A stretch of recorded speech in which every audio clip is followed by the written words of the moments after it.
Good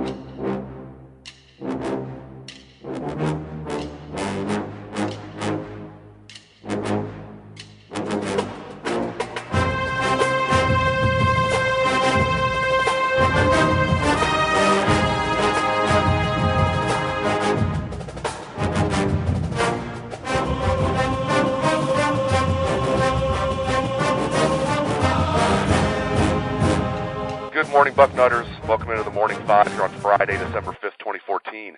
I am Dave Biddle, and I'm joined by the People's Champ, Matt Baxendell. Bax, three-star offensive lineman Mirko Jurkovic committed to Ohio State last night. That gives them 23 commitments in their class. The fifth offensive lineman. Now, he is a former Nebraska commit. He's from South Bend, Indiana.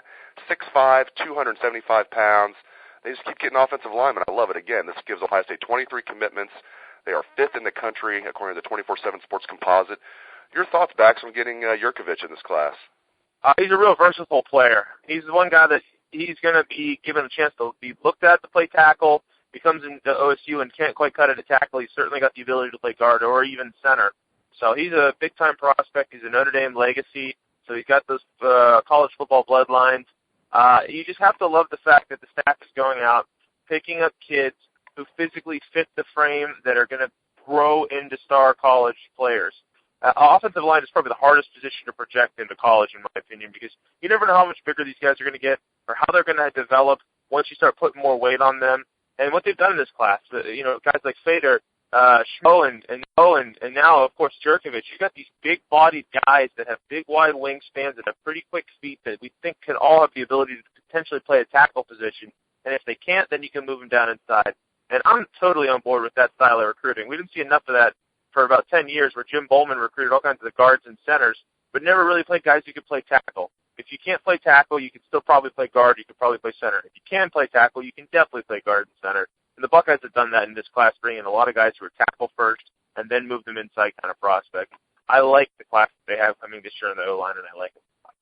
Speaking of O-line, right now Ohio State has, in my opinion, the best offensive line coach in the country. Looks like they are going to lose him. It's just a matter of when. Ed Warner, there are conflicting reports, Bax. Guys that I really respect, too. Bruce Feldman has reported from Fox Sports that Warner did conducted a phone interview. Well, Bill Rabinowitz came out yesterday and said Warner has not interviewed, even over the phone, for the job. Now, it could be semantics. I'm sure the agents are talking behind the scenes. But the bottom line is it sounds like Ohio State's going to lose Ed Warner next week. And there was even a report yesterday that Warner had taken the job. That turned out to be bunk. But there's a lot of smoke here. He's a former Kansas assistant. Selfishly, Bax, I was hoping he was not going to be a head coach, but I guess this was inevitable. Again, it's not official yet. Things could change. And again, there are conflicting reports out there. But the bottom line to me is it sounds like whether it's this week or next week, it sounds like it's going to be next week, the Buckeyes are going to lose Ed Warner to Kansas. Yeah, I agree with you completely. And the next week time frame makes a world more of sense. It makes sense to anybody that 2 days before the Big Ten championship game, Ed Warner was going to announce he was leaving. Talk about a distraction. So, no, of course not. I imagine what likely happened was something along the lines of Ed Warner got on the phone real quick, spoke for 2 minutes for somebody and said, yes, I'm very interested. Let's talk next week. And the gist of it is behind the scenes, he's Kansas's number one target. And like you said, he's former coach Kansas. He has family in the area. I read somewhere his daughters live in that part of the country, so that's going to be a draw for him if that's the case. Look, the guy almost took the Army job last year, and Kansas is a 10 times better job than Army. It's a Power 5 job, and yes, they're kind of an embarrassing team right now, but that's mostly on Charlie White's and the fact that Kansas hasn't hired a competent head coach in a while. So Warner's probably going to leave, and it's going to be a sad thing to see from a Buckeye perspective because the guy is a miracle worker on the offensive line. What he did when he took over for Jim Bowman was nothing short of miraculous.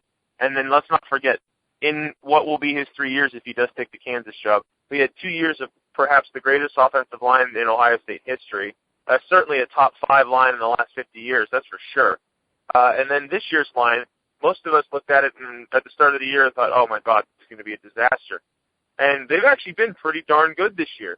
While they haven't been spectacular at the level of last year, I would argue that this has been one of Warner's better jobs because I don't think he has as much raw talent on the line this year as he did last season.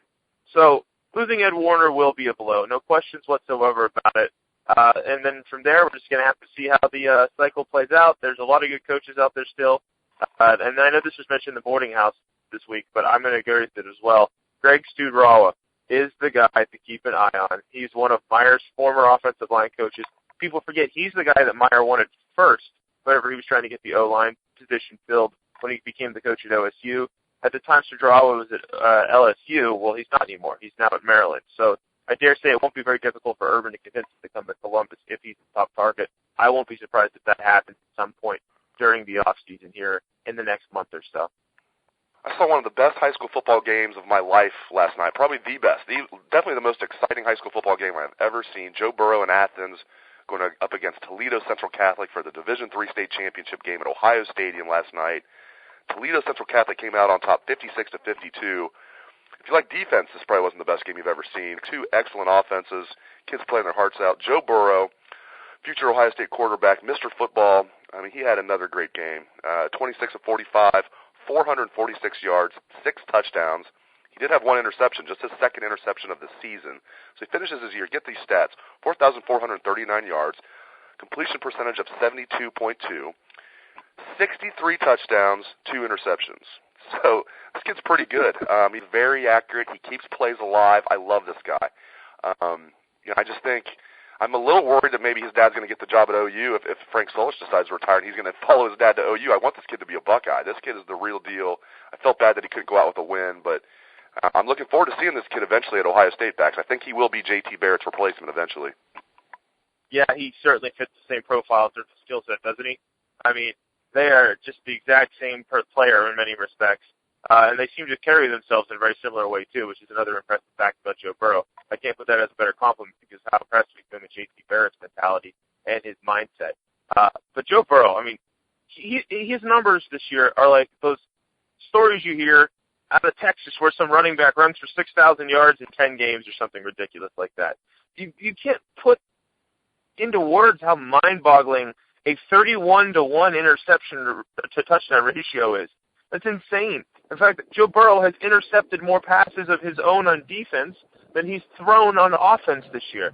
Think about that. And not to mention, he's playing in high school football at a little lower level where the receivers aren't exactly the best thing to catch the ball. I mean, how many times have balls hit receivers in the hands this year that maybe likely should have been caught?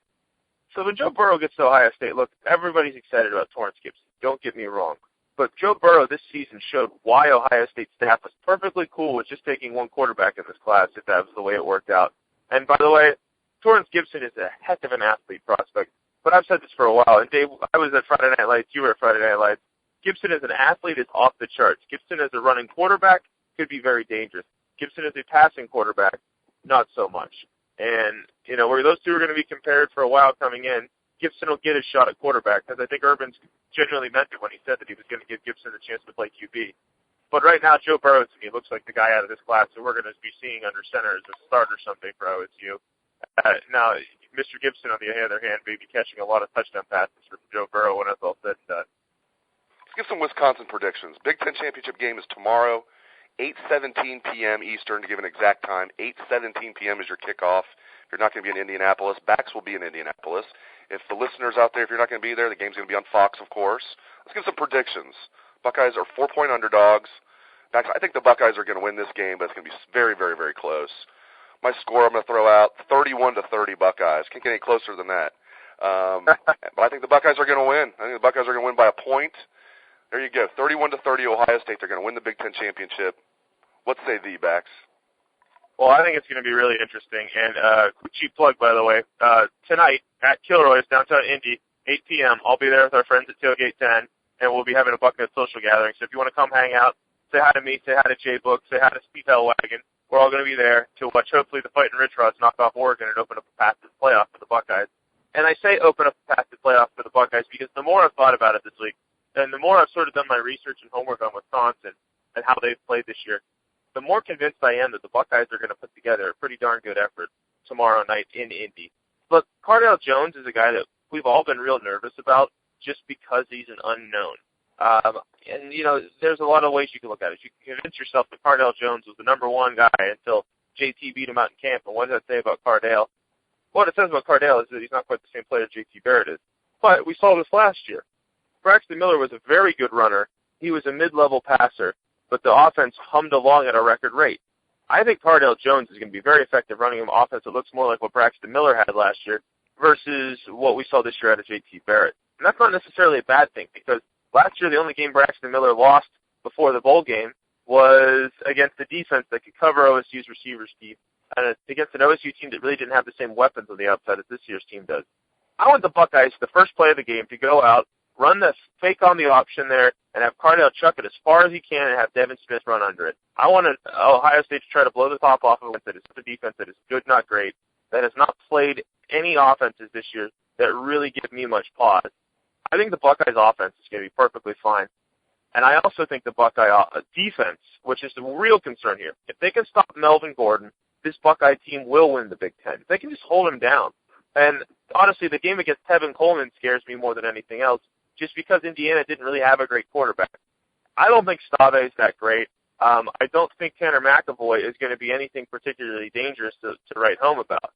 So if the Buckeyes can load up and they can stop Melvin Gordon and Corey Clement, they're going to win the Big Ten. And I think they're going to. I think this Buckeye offense is going to score more points than people think. I think Wisconsin, in the back of their heads, is going to come out expecting to run OSU over. And when it doesn't happen, I wonder how they're going to react. I'm also taking the Buckeyes. I'm going to take them by the score of 34-24, and I think the Buckeyes are going to win the first Big Ten championship for Urban Meyer. And if we get an upset, go Georgia Tech and go Arizona, I think the Buckeyes somehow still make the playoffs. I like your score better than mine because there'll be less stress if it's 34-24 as opposed to 31-30. So I like the 10-point margin a lot better than the 1-point margin. As long as they win, though, that's all I care about. And same thing for the playoffs. I mean, yeah, it'd be great to make the playoffs, but just win the Big Ten. That's all I care about at this point. Exactly. Just win the Big Ten. Exactly. I want to let the listeners know I will be co-hosting tonight on 97.1 The Fan from 6 to 8, Buckeye Extra. We'll be taking it up right about 24 hours before kickoff of the Big Ten Championship game. So it's tonight from 6 to 8, 97.1 The Fan here in Columbus, or you can listen online anywhere in the world. Thanks again to the People's Champ, Matt Baxendell. Thanks to all the listeners out there. Hope you have a great weekend. Take it away, best damn band in the land.